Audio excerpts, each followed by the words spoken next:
Je vais vous poser une question. Si vous répondez bien, je vous laisse. Vous pouvez répéter la question? Quelle étrange question. Je suis. Le ciné en question.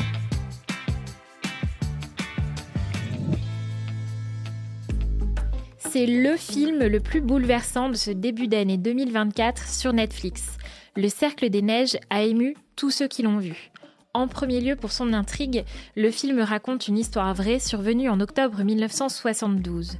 Le vol Fuerza Aérea Uruguaya 571, qui assurait la liaison entre Montevideo en Uruguay et Santiago au Chili, s'est écrasé dans la cordillère des Andes. Seules 16 personnes s'en sortent, forcées de manger les corps des passagers décédés pour survivre. Certains d'entre eux ont-ils participé à l'élaboration de ce film bouleversant sur leur histoire ? Oui, plusieurs survivants apparaissent en effet à l'écran dans Le Cercle des Neiges. C'est notamment le cas de Fernando Parrado et Roberto Canessa, les deux hommes qui ont arpenté la montagne pendant 10 jours, du lieu du crash jusqu'aux vallées du Chili pour trouver des secours. Fernando Parrado apparaît au tout début du film, il ouvre la porte à celui qui l'incarne à l'écran. Roberto Canessa, lui, apparaît à la fin du film en tenue de médecin. Au total, 9 d'entre eux apparaissent dans le film dans des petits rôles. L'un d'entre eux, Carlo Paez, joue même le rôle de son propre père, qui a eu la lourde tâche d'énoncer les noms des survivants à la radio.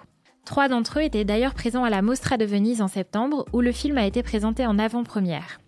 Outre son apparition à l'écran, Fernando Parrado a aussi travaillé en étroite collaboration avec le réalisateur Juan Antonio Bayona. Faire partie de ce projet était passionnant, a-t-il déclaré. S'il y a eu de nombreuses adaptations de leur histoire, notamment le film de Frank Marshall, Les Survivants, sorti en 1993 avec Ethan Hawke, Fernando Parrado a affirmé que Le Cercle des Neiges était le film le plus fidèle à ce qu'ils ont vécu. Selon lui, le réalisateur a parfaitement compris leur histoire. Fernando Parrado a d'ailleurs été bouleversé par le réalisme du film lorsqu'il l'a vu.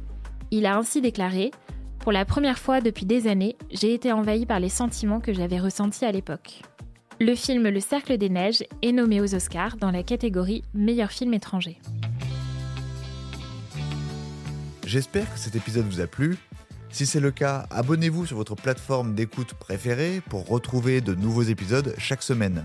Et si vous en voulez plus, découvrez la télé en question et les séries en question sur les plateformes d'écoute et téléloisirs.fr. À bientôt.